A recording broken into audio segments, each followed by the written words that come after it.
지금 이 순간에도 누군가는 자신의 일자리가 사라지고 있다는 사실을 모른 채 출근하고 있습니다. 당신이 이 영상을 보는 동안에도 세계 어딘가의 기업은 직원 수십 명을 대신할 AI 시스템을 조용히 도입하고 있거든요. 문제는 그 속도가 우리가 준비할 시간조차 주지 않는다는 겁니다. 경고는 이미 시작됐고 대부분의 사람들은 아직 그 경고를 듣지 못하고 있습니다. 하지만 분명한 건 이 흐름을 제대로 이해한 사람은 지금도 이미 움직이고 있다는 겁니다. 오늘 그 이야기를 함께 해보겠습니다.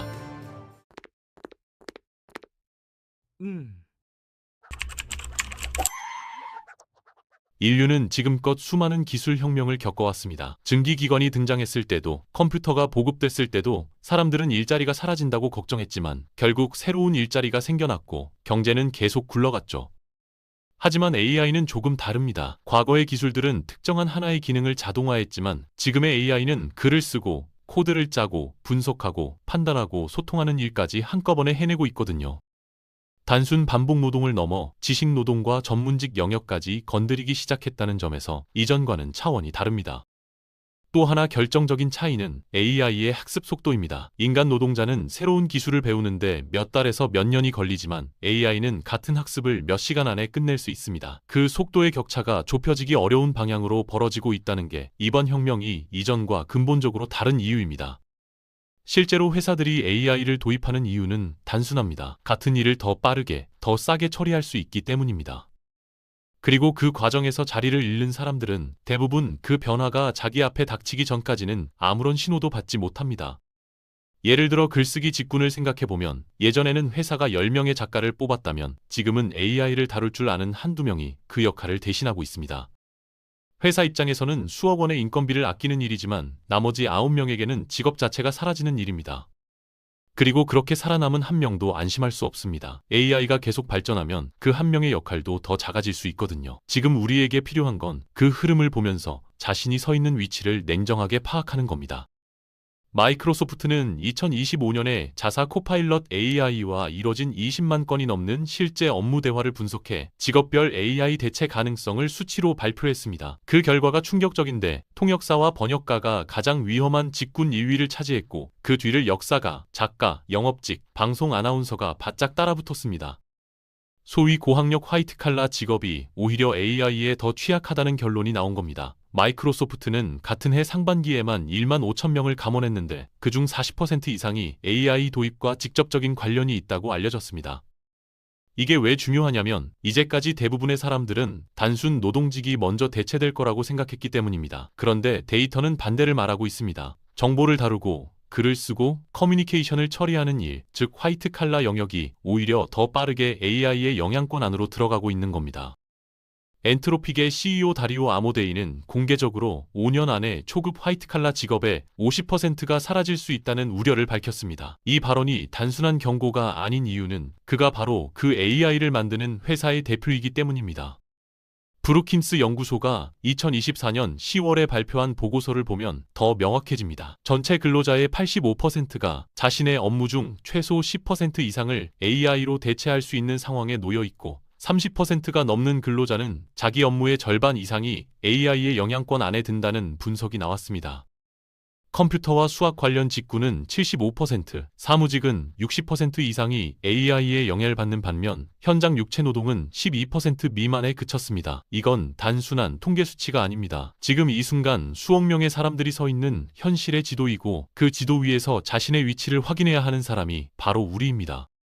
특히 이 보고서가 강조하는 게 있는데 AI는 경험이 부족한 신입 노동자에게도 큰 영향을 미친다는 겁니다. 예전에는 초보자도 단순 업무를 맡으면서 경험을 쌓아 성장했지만 이제는 그 초급 업무부터 AI가 대신하기 때문에 신입들이 경력을 쌓을 기회 자체가 줄어들고 있습니다. 진입 장벽이 낮아진 게 아니라 진입 자체가 막히는 방향으로 가고 있는 겁니다.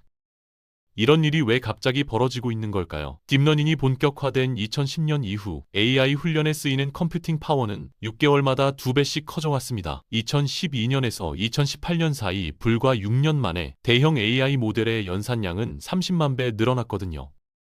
지금 우리가 쓰는 최신 AI 시스템은 불과 10년 전 AI와 비교했을 때 약 1억 배에 가까운 컴퓨팅 자원을 사용합니다. 10년 전 AI가 자전거였다면 지금의 AI는 로켓과 맞먹는 수준입니다. 그리고 이 성장은 멈출 기미가 없습니다. 수학과 코딩처럼 정확성이 중요한 분야에서 AI는 불과 10년도 안 되는 시간 안에 거의 랜덤 수준의 정확도에서 세계 최고 수준의 전문가와 맞먹거나 뛰어넘는 수준까지 치고 올라왔습니다. 이 속도가 유지된다면 앞으로 3년에서 5년 안에 지금은 안전하다고 여겨지는 직업들도 상황이 달라질 수 있습니다. 더 중요한 건 이 변화가 단지 기술의 문제가 아니라는 겁니다. AI가 발전할수록 기업들이 사람을 쓸 이유가 줄어들고 그 비용 절감이 주주와 투자자에게 돌아가는 구조 자체가 문제입니다. 기술의 방향은 중립적이지 않습니다. 그 기술이 누구의 이익을 위해 설계되고 운용되는지를 봐야 합니다. 그래서 개인이 취할 수 있는 가장 현실적인 대응은 그 기술을 이용하는 쪽에 서는 겁니다. 피하거나 외면하는 게 아니라 그 흐름 안에서 자신의 역할과 자리를 직접 만드는 것입니다. 수동적인 피해자가 아니라 능동적인 참여자가 되는 것. 그게 지금 이 시대에 가장 필요한 자세입니다. 골드만삭스는 2023년 보고서에서 전 세계 최대 3억 개의 정규직 일자리가 AI의 영향을 받을 수 있다고 전망했고, KDI는 2024년 기준 2030년이면 인간 노동력의 90%가 대체될 수 있다는 보고서를 냈습니다. 한국은행도 국내 일자리 341만 개가 AI로 대체될 수 있다는 수치를 내놨는데, 숫자들이 서로 조금씩 다르지만 방향은 하나입니다. 대체는 이미 진행 중이고 속도는 더 빨라지고 있습니다. 챗GPT는 출시 4개월 만에 월간 방문자 수십억 명을 달성하면서 역사상 가장 빠르게 확산된 기술 플랫폼으로 기록됐습니다. 이 속도가 의미하는 건 기술의 확산이 아니라 그 기술이 우리 일상과 업무 속으로 얼마나 빠르게 스며들고 있는지를 보여주는 겁니다. 그리고 기술의 확산 속도가 빠를수록 사회가 적응하는 데 걸리는 시간보다 기술이 앞서 나가는 간격이 커집니다. 그 간격이 커지는 동안 준비하지 못한 사람들의 공백을 시스템은 조용히 채워버립니다. 한 가지 분명한 건 이 기술이 특정 직종만 건드리는 게 아니라는 겁니다. 고소득 전문직이든 중간 관리직이든 신입사원이든 모두가 영향권 안에 들어와 있습니다. 지금 안전하다고 느끼는 게 단순히 아직 차례가 안 된 것일 수도 있습니다. 기업들이 겉으로 하는 말과 실제로 하는 행동이 다르다는 것도 짚어봐야 합니다. 공개석상에서 CEO들은 AI는 사람을 보완하는 도구라고 말하지만 뒤에서는 수십억 달러를 AI 인프라에 쏟아부으면서 조용히 인력을 줄이고 있습니다.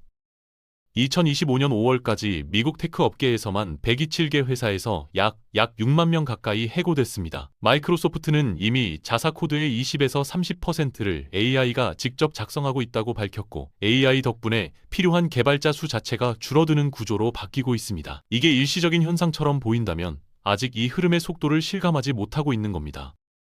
2026년 초에는 미국의 결제기업 블럭 직원의 40% 이상을 한 번에 해고한다고 발표했습니다. 이 회사는 해고의 이유로 AI 효율화를 직접 언급했습니다. 이제 AI 때문에 해고된다는 게 남의 이야기가 아닌 시대가 된 겁니다.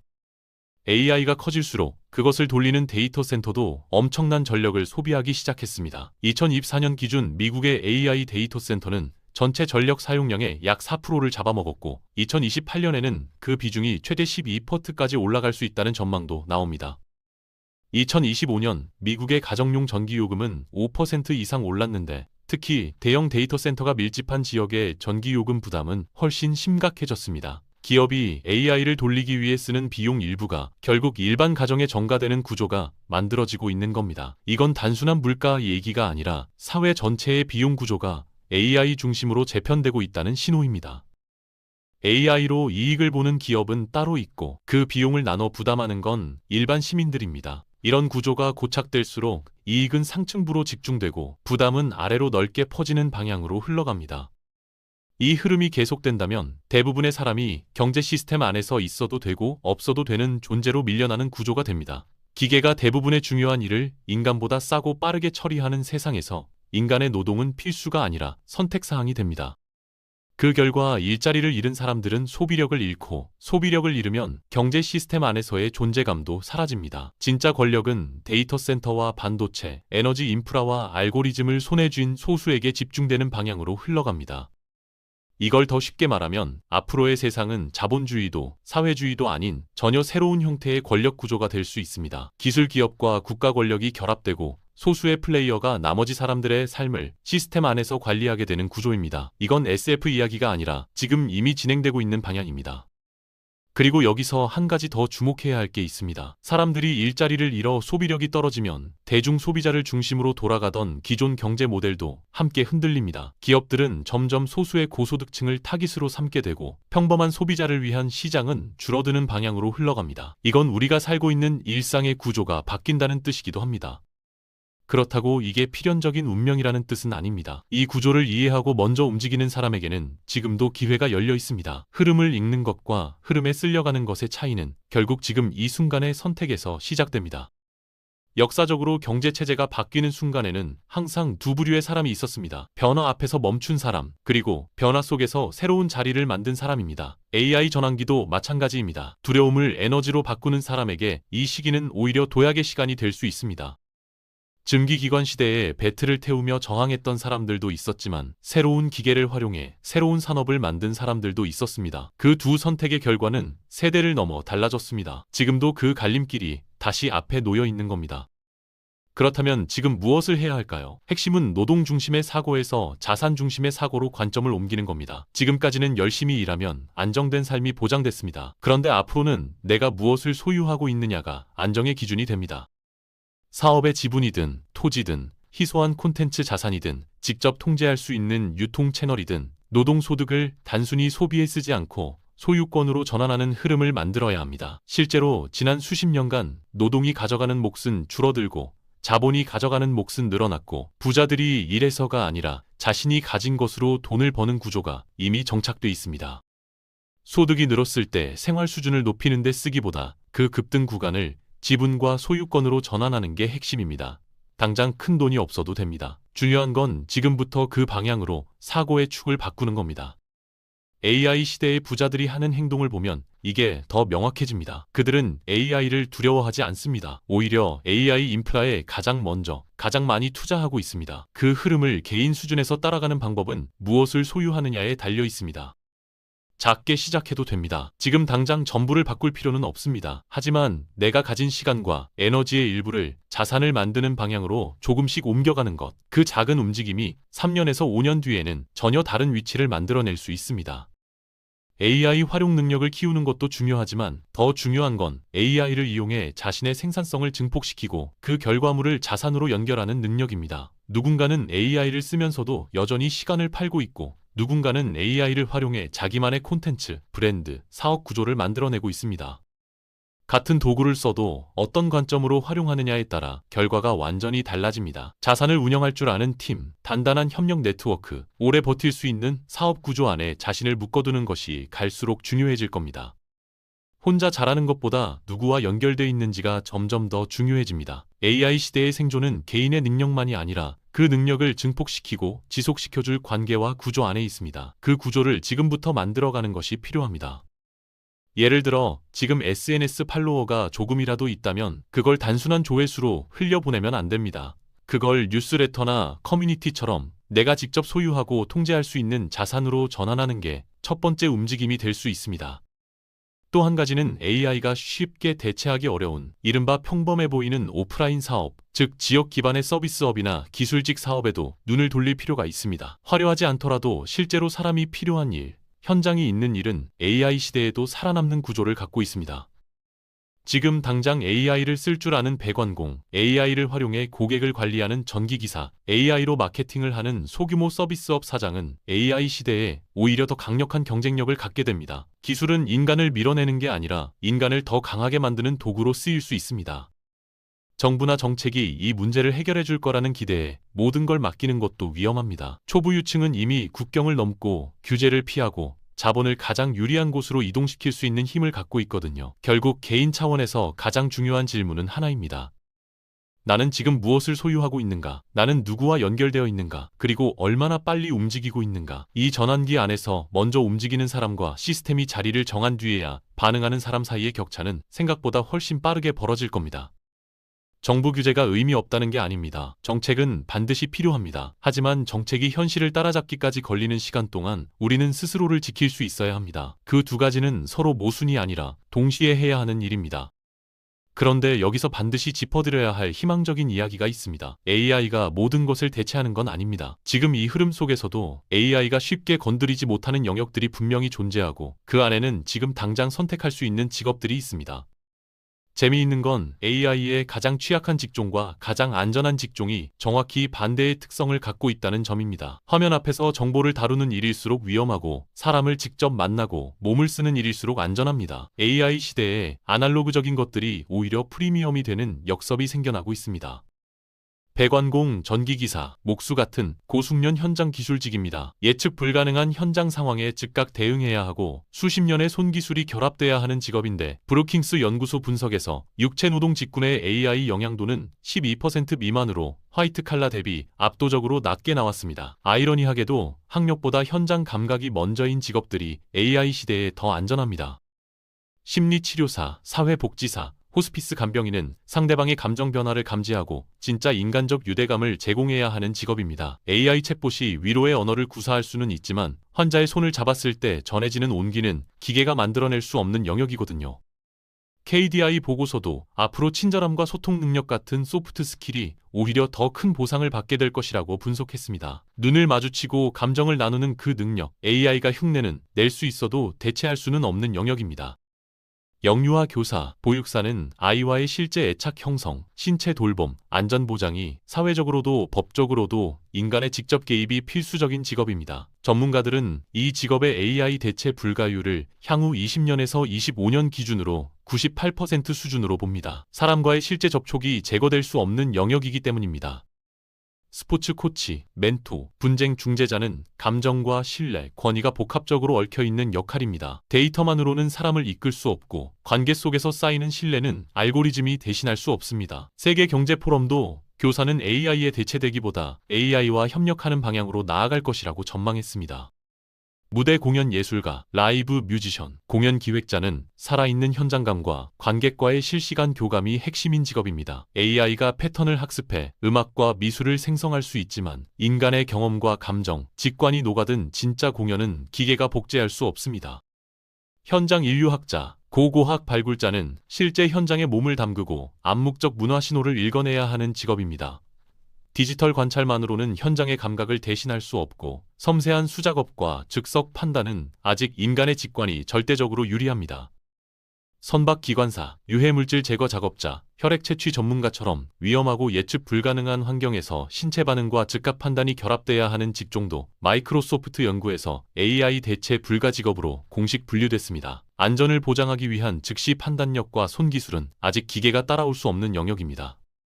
결국 AI가 대체하지 못하는 직업들이 공유하는 하나의 공통점이 있습니다. 인간의 몸이 직접 개입하거나 진짜 감정이 오가거나 예측 불가능한 상황에서 현장 판단이 필요하거나 오랜 신뢰관계를 바탕으로 한 연결이 핵심인 일들입니다. 역설적이게도 AI 시대의 가장 안전한 직업은 가장 인간적인 것들 안에 있습니다. 이 사실이 주는 메시지는 명확합니다. 기술이 아무리 발전해도 인간다움 자체는 대체될 수 없고 그 인간다움이 앞으로 경제적 가치의 중심이 될 수 있다는 겁니다. 지금 내가 가진 것을 다시 보세요. 이미 강점이 있는 사람이 많습니다. 중요한 건 AI를 적으로 보지 않는 겁니다. AI를 두려워하면서 거리를 두는 사람과 AI를 활용해 자신을 더 강하게 만드는 사람의 차이는 앞으로 수입의 차이, 기회의 차이, 삶의 방식의 차이로 이어질 겁니다. 그 선택은 지금 이 순간에도 할 수 있습니다. AI는 경제 시스템의 작동 방식 자체를 바꾸고 있습니다. 그 안에서 살아남는 사람은 더 열심히 일하는 사람이 아니라 자신이 무엇을 소유하고 있는지, 어디에 연결되어 있는지, 어떤 방향으로 움직이고 있는지를 아는 사람입니다. 지금 이 시대의 공식은 이렇게 정리됩니다. AI 활용 능력을 높이고 그것으로 수입을 늘리고 그 수입을 다시 자산에 투자하는 순환입니다. 이 세 단계를 의식적으로 반복하는 것이 지금 할 수 있는 가장 현실적인 준비입니다. 이 순환 안에 한번 들어오면 시간이 지날수록 격차는 오히려 벌어집니다. 이 순환의 첫 번째 바퀴를 돌리는 건 엄청난 자본이 아니라 지금 당장의 관점과 행동이고 그 선택은 오늘 이 순간에도 할 수 있습니다. 두려움은 잠깐의 신호일 뿐입니다. 그 신호를 받아 지금 움직이는 것, 그게 이 시대를 살아가는 가장 강력한 무기입니다. AI의 흐름 안에서 자신만의 지분을 만들어가는 사람에게 이 시대는 여전히 기회입니다. 시스템이 우리의 자리를 정하기 전에 우리가 먼저 우리의 자리를 만들어야 합니다. 그게 이 영상이 드리고 싶은 가장 핵심적인 메시지입니다. 노동만으로는 부족한 시대가 오고 있습니다. 이제 필요한 건 더 열심히 일하는 것이 아니라 미래의 일부를 소유하는 것입니다. 오늘 영상이 여러분에게 새로운 시선이 되었으면 좋겠습니다. 생각은 댓글로 자유롭게 남겨주세요. 도움이 되셨다면 좋아요만 한번 눌러주시기 바랍니다. 다음 시간에도 또 다른 이야기로 찾아뵙겠습니다. 감사합니다.